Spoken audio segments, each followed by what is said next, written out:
Obama. Let's see it. Here he is. It is an honor to be here at my last, and perhaps the last, White House Correspondents' Day.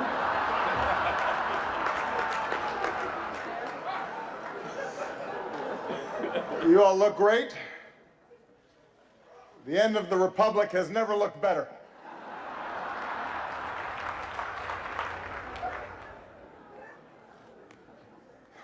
I do apologize.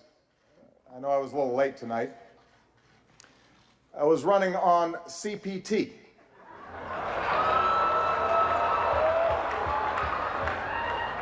Which stands for jokes that white people should not make.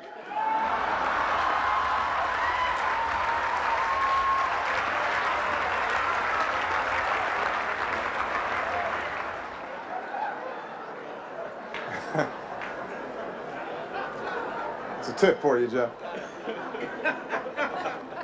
Anyway, here we are. My 8th and final appearance at this unique event. And I am excited. If this material works well, I'm gonna use it at Goldman Sachs next year.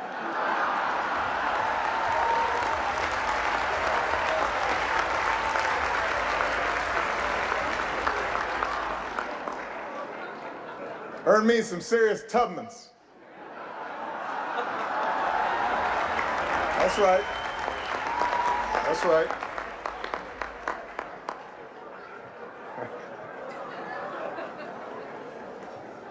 My brilliant and beautiful wife, Michelle, is here tonight.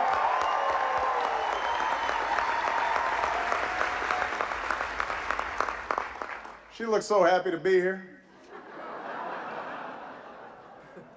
That's called practice. It's like learning to do 3-minute planks. She makes it look easy now, but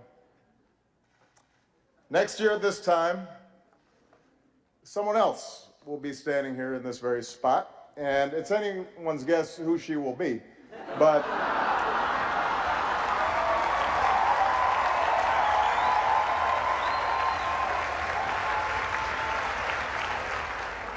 standing here, I can't help but be reflective, a little sentimental. 8 years ago, I said it was time to change the tone of our politics. In hindsight, I clearly should have been more specific.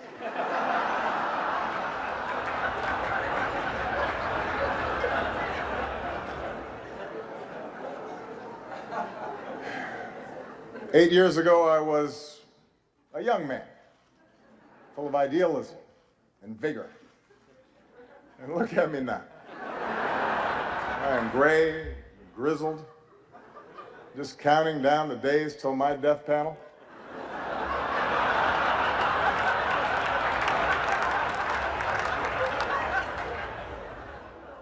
Hillary once questioned whether I'd be ready for a 3 a.m. phone call. Now I'm awake anyway because I got to go to the bathroom. I'm up.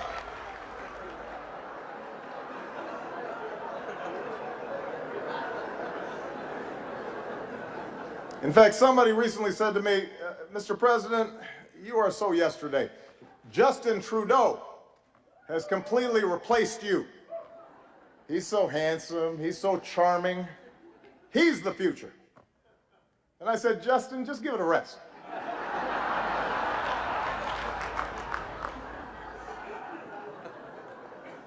I resented that. Meanwhile, Michelle has not aged a day.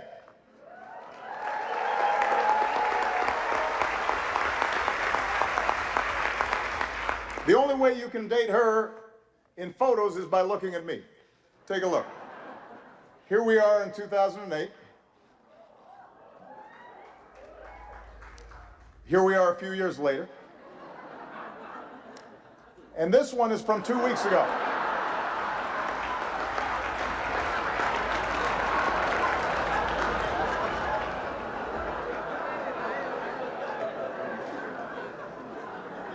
So time passes. In just 6 short months, I will be officially a lame duck, which means Congress now will flat out reject my authority, and Republican leaders won't take my phone calls. And this is going to take some getting used to. It's really going to, it's a curveball. I don't know what to do with it.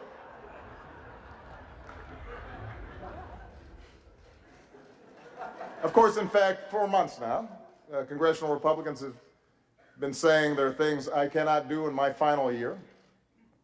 Unfortunately, this dinner was not one of them. But on everything else, it's another story. And you know who you are, Republicans.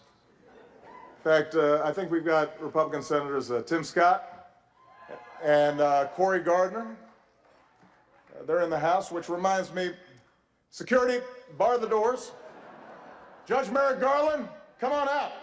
We're going to do this right here, right now.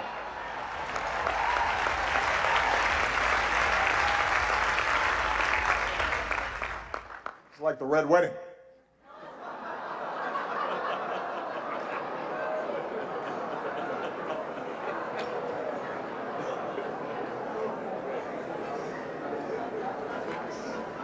But it's not just Congress.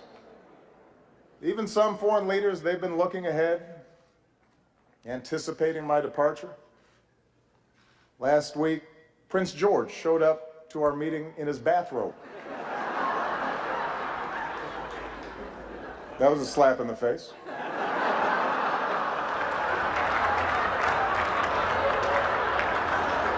A clear breach of protocol. Although while in England, I did have lunch with Her Majesty the Queen, took in a performance of Shakespeare, hit the links with David Cameron, just in case anybody is still debating whether I'm black enough. I think that settles the debate.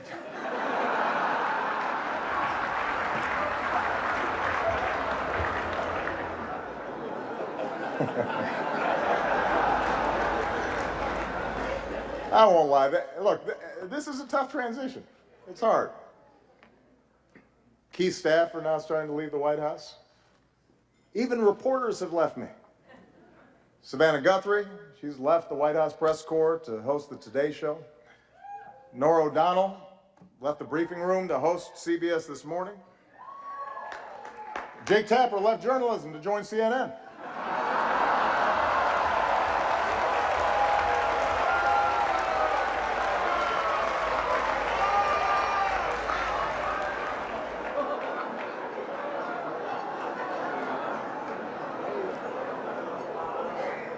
But the prospect of leaving the White House is a mixed bag.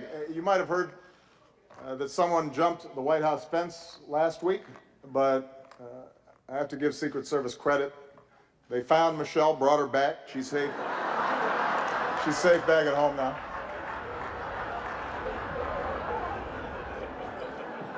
It's only 9 more months, baby. Settle down.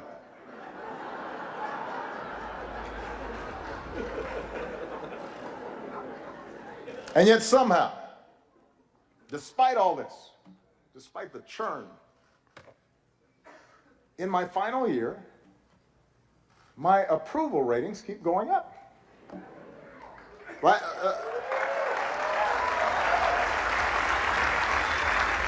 last time I was this high, I was trying to decide on my major.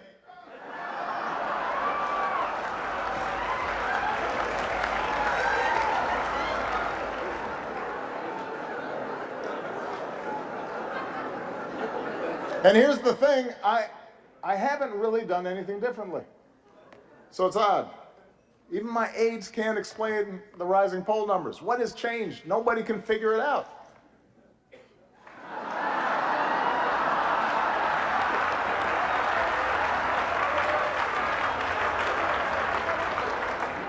Puzzling. Anyway, in this last year, I do have more appreciation for those who've been with me on this amazing ride. Like one of our finest public servants, Joe Biden. God bless him. Love that guy. I love Joe Biden. I really do. And I want to thank him for his friendship, for his counsel, for always giving it to me straight, for not shooting anybody in the face. Thank you, Joe.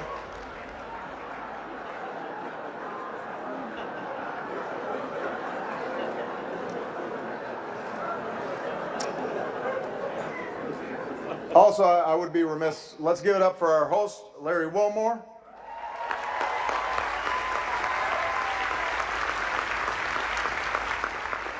Also known as one of the two black guys who's not Jon Stewart. You're the South African guy, right? I love Larry. And his parents are here, who are from Evanston, which is a great town. I also would like to acknowledge some of the award-winning reporters that we have with us here tonight. Rachel McAdams, Mark Ruffalo, Leah Schreiber. Thank you all for everything that you've done.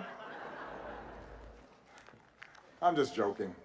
As you know, Spotlight is a film, a movie, about investigative journalists with the resources and the autonomy to chase down the truth and hold the powerful accountable.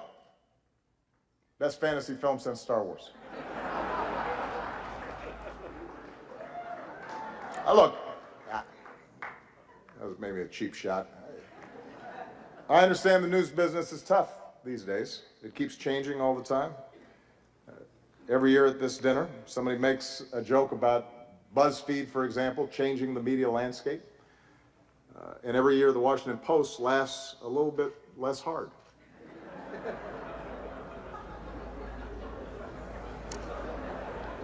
It's kind of a silence there, especially at the Washington Post table. GOP Chairman Reince Priebus is here as well. Glad to see that you feel that you've earned a night off. Congratulations on all your success. The Republican Party, the nomination process, it's all going great. Keep it up.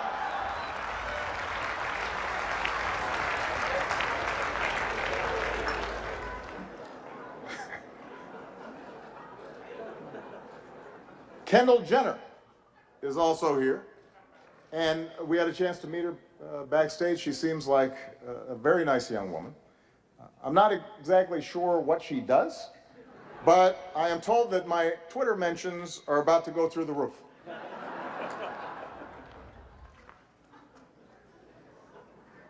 Helen Mirren is here tonight.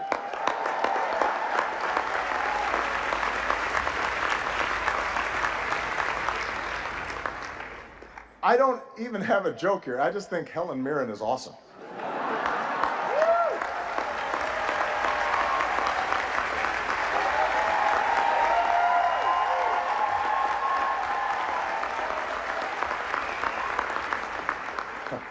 She's awesome.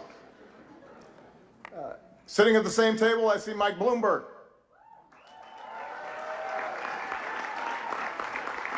Mike, a combative, controversial New York billionaire, is leading the GOP primary, and it is not you. That has to sting a little bit.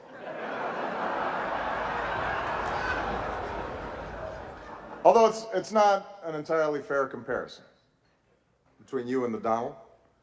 After all, Mike was a big city mayor.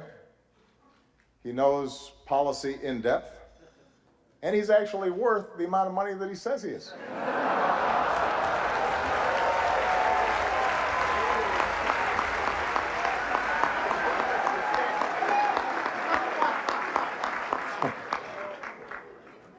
What an election season.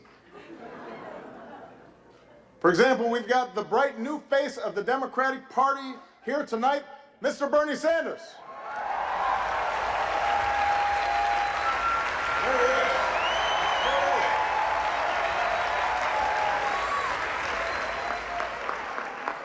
Bernie, you look like $1 million.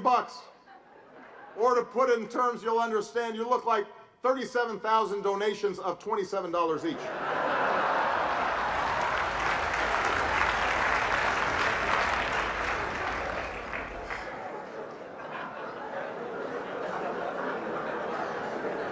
A lot of folks have been surprised by the Bernie phenomena, especially his appeal to young people, but not me. I get it. Just recently, a young person came up to me and said she was sick of politicians standing in the way of her dreams. As if we were actually going to let Malia go to Burning Man this year. Was not going to happen. Bernie might have let her go. Not us.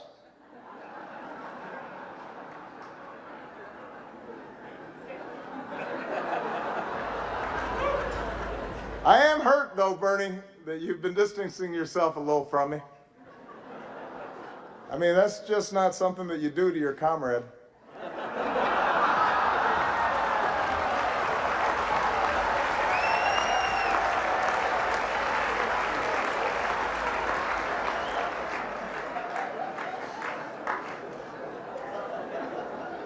Bernie's slogan has helped his campaign catch fire among young people. Feel the burn. Feel the burn. It's a good slogan. Hillary's slogan has not had the same effect. Let's see this.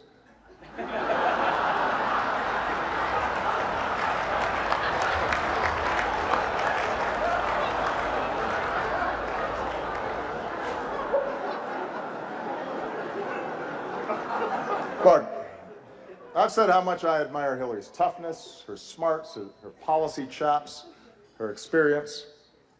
You've got to admit it, though. Hillary trying to appeal to young voters is a little bit like your relative who just signed up for Facebook. Yeah? Dear America, did you get my poke? Is it appearing on your wall? I'm not sure I'm using this right. Love, Aunt Hillary.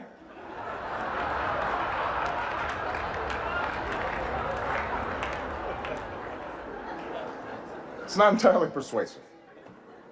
Meanwhile, on the Republican side,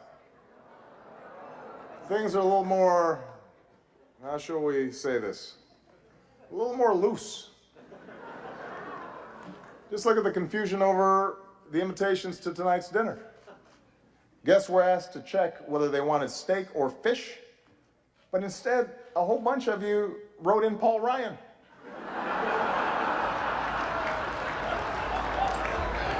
That's not an option, people. Steak or fish.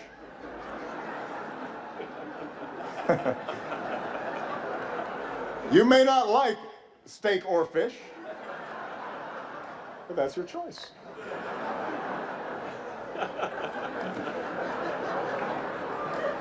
Meanwhile, some candidates aren't polling high enough to qualify for their own joke tonight.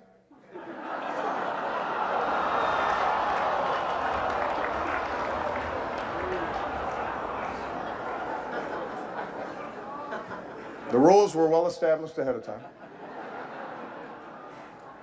And then there's Ted Cruz. Ted had a tough week. He went to Indiana, Hoosier country, stood on a basketball court, and called the hoop a basketball ring.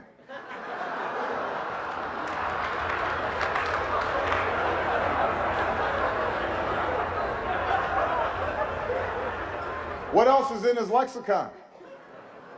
Baseball sticks, football hats. But sure, I'm the foreign one.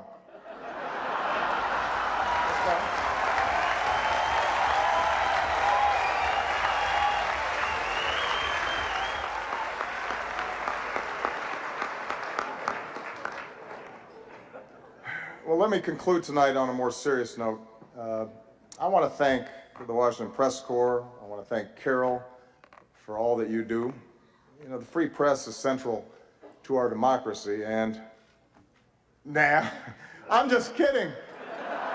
You know I'm going to talk about Trump. Come on.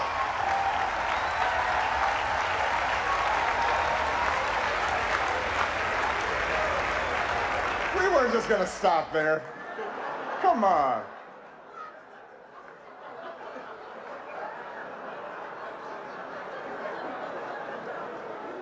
Although I am a little hurt that he's not here tonight. We had so much fun the last time.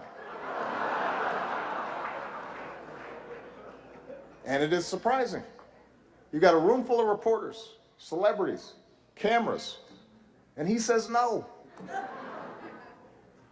Is this dinner too tacky for the Donald? What could he possibly be doing instead? Is he at home eating a Trump steak? Tweeting out insults to Angela Merkel? What's he doing?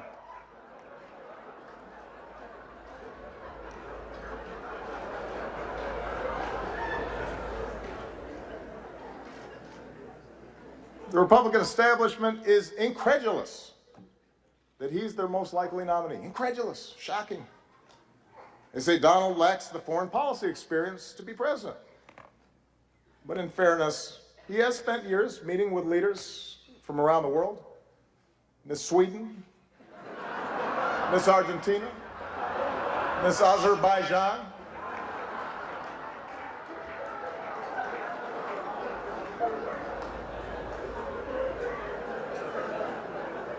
And there's one area where Donald's experience could be invaluable, and that's closing Guantanamo. Because Trump knows a thing or two about running waterfront properties into the ground.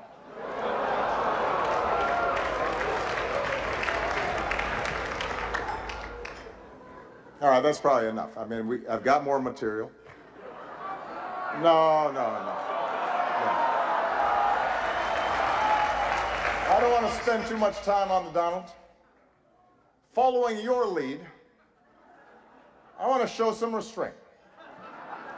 Because I think we can all agree that from the start, he's gotten the appropriate amount of coverage, befitting the seriousness of his candidacy.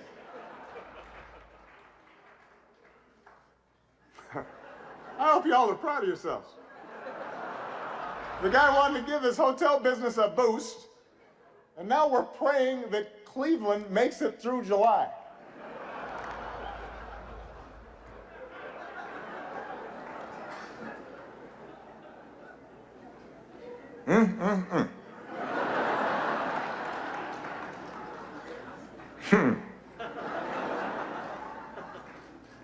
As for me and Michelle, we've decided to stay in D.C. for a couple more years.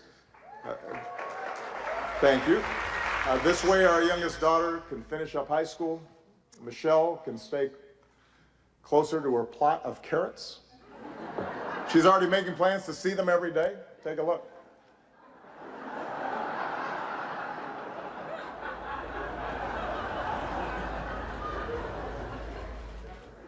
But our decision has actually presented a bit of a dilemma because traditionally presidents don't stick around after they're done. And it's something that I've been brooding about a little bit. Take a look.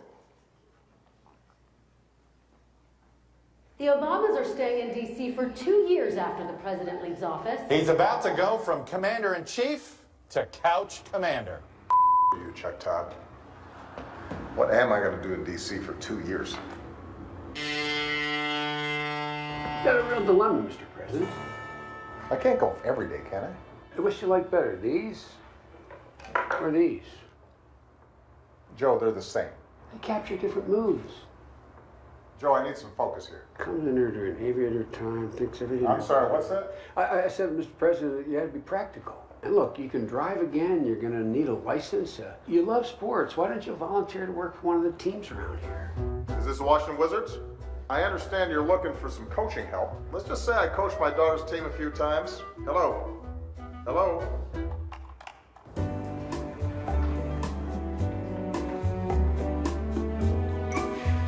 $44. Finally. So I'm going to be in D.C. for a while, and I thought I'd take up driving again. What's the name? Barack Hussein Obama. Yikes. Well, since you don't have a driver's license, you're gonna need a birth certificate. Really? Really. It's real. Is it? It's real. But is it? Oh, Michelle left her phone. Let's see here. Huh. She's got Snapchat. Obamacare is great, and it's really working. Sign up now. Breaking news. Michelle Obama in hot water after posting this video earlier today. Obamacare is great, and it's really working. Sign up now.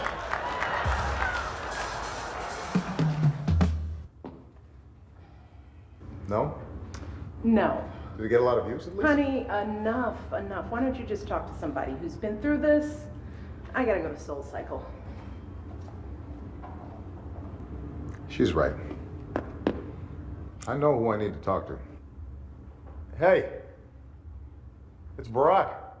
Listen, can we get together?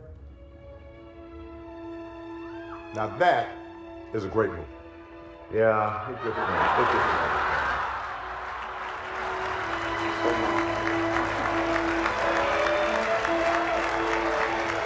So, you got any advice for me? So now you want my advice? First, stop sending me all these LinkedIn requests. And second, here's the beauty of this whole thing. You've got all the time in the world to figure this out. You can just be you for a while. If you know how to do that again. So I can just be me. And I can wear my mom jeans in peace. I hate these tight jeans. Good.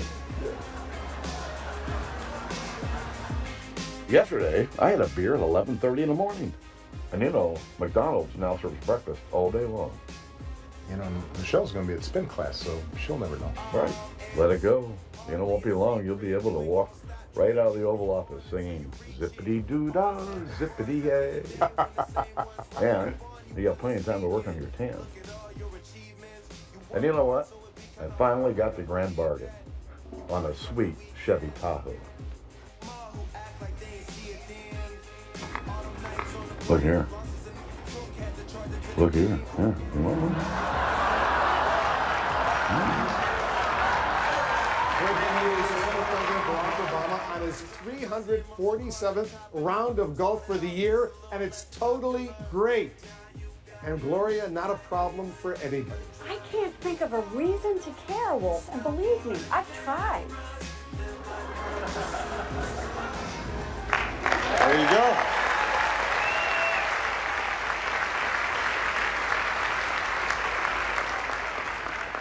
I am still waiting for all of you to respond to my invitation to connect to LinkedIn. But I know you have jobs to do, which is what really brings us here tonight. I know that there are times that we've had differences, and that's inherent in our institutional roles. It's true of every president and his press corps. But we've always shared the same goal, to root our public discourse in the truth, to open the doors of this democracy, to do whatever we can to make our country and our world more free and more just. And I've always appreciated the role that you have all played as equal partners in reaching these goals. Our free press is why we once again recognize the real journalists who uncover the horrifying scandal and brought some measure of justice for thousands of victims throughout the world. They are here with us tonight. Sasha Pfeiffer, Mike Resendez, Walter Robinson, Matt Carroll, and Bed Brandley Jr. Please give them a big round of applause.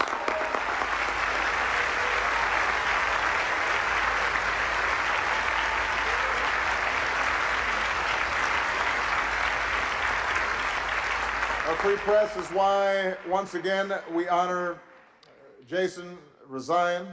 As Carol noted, last time this year we spoke of Jason's courage as he endured the isolation of an Iranian prison. This year we see that courage in the flesh, and it's a living testament to the very idea of a free press, and a reminder of the rising level of danger and political intimidation and physical threats faced by reporters overseas. And I can make this commitment that as long as I hold this office, my administration will continue to fight for the release of American journalists held against their will, and we will not stop until they see the same freedom as Jason had.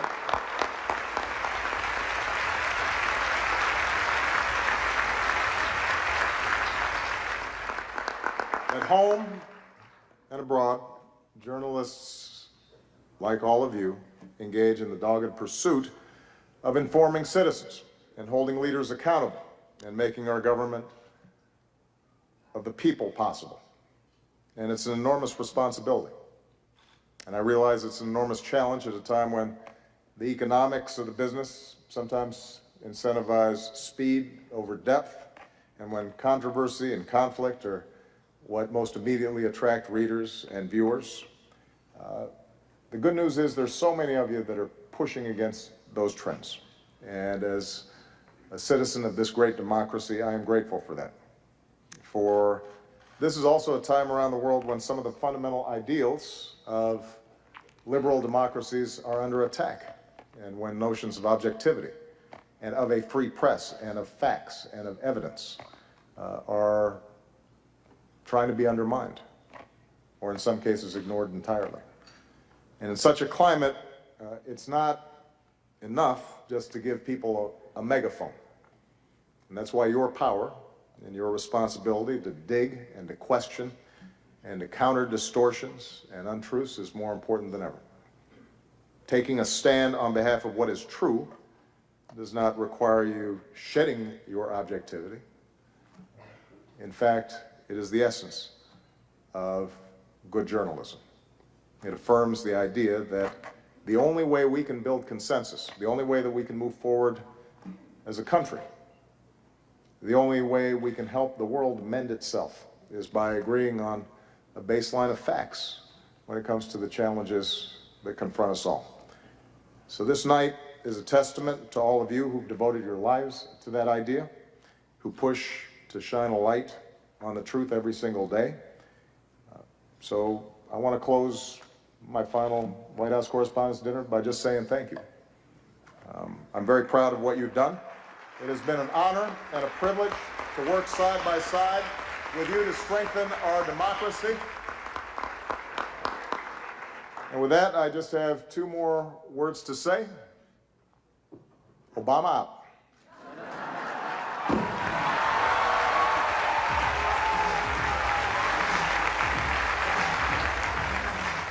All right, President Obama delivering his final address at his final White House Correspondents' Dinner.